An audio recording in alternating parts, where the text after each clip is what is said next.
Imos empezar esta seira de análise dos mitos principais do hipercapitalismo, desmontando a falacia primordial na que se sustenta toda a civilización occidental. O mito ou ben logos, non hai unha lógica disyuntiva. Esta lógica disyuntiva procede de Heráclito, que creía na unidade. O logos é un término análogo ao Tao, mentras o mito na súa orixe é simplemente o feito de narrar. Vou tratar de demostrar que o que se produxo non foi unha sustitución, senón unha fusión. Isto se pode observar polo método científico da observación empírica, observando regularidades nas diferentes culturas, nas diferentes etapas, como se formaron as linguas dun modo diacrónico, ou como se fusionan as culturas dun modo diacrónico, pero tamén sincrónico.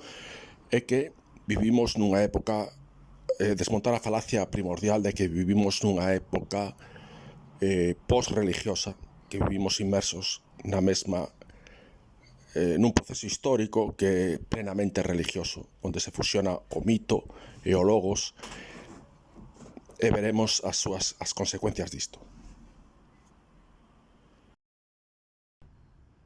O logos é o concepto análogo ao Tao oriental.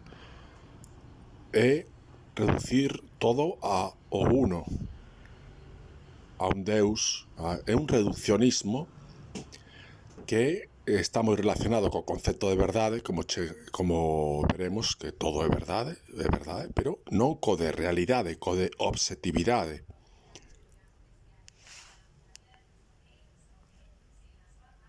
Isto o veremos ilustrado moi claramente noutra dicotomía que había no mundo presocrático entre Heráclito e Parménides, no problema do ser, o ser ou non ser, esta lógica disyuntiva.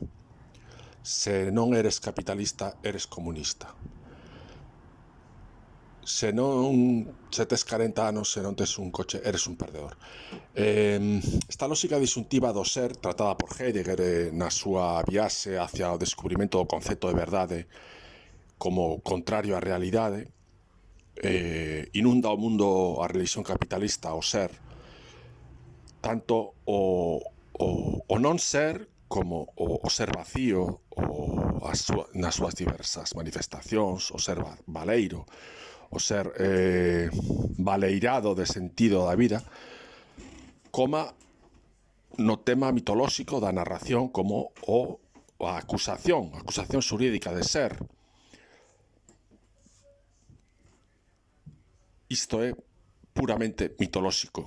O uno é lóxico, que normalmente se asocia a racional, aínda que non teña nada que ver o logos co racional, senón máis co discurso.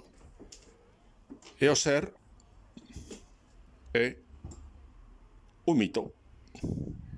O ser é mitolóxico, é discursivo.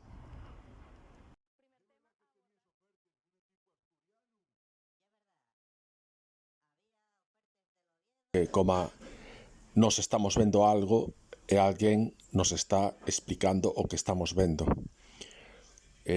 Como un partido de fútbol, un narrador e unha visibilidade. Aínda que sexa o contrario do que estamos vendo, nos está narrando o que estamos vendo. Esa é o resumen da fusión que se produce entre o mito e o logos.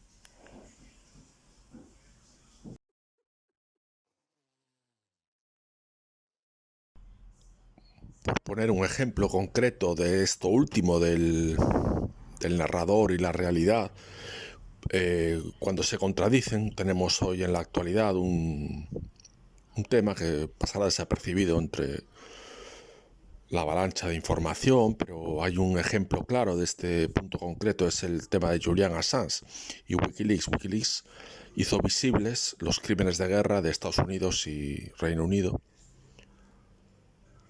y la narrativa oficial, el mito, incluso usando un lenguaje jurídico.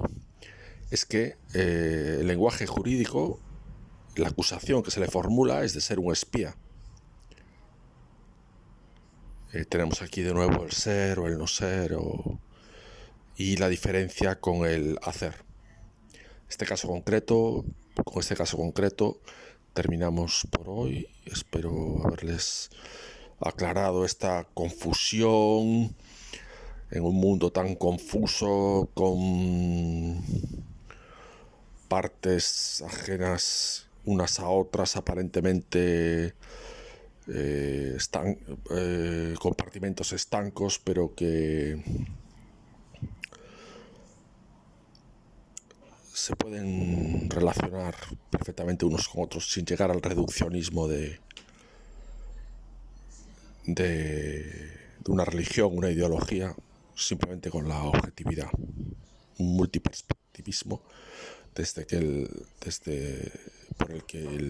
obradoiro antiartístico abogamos para siempre.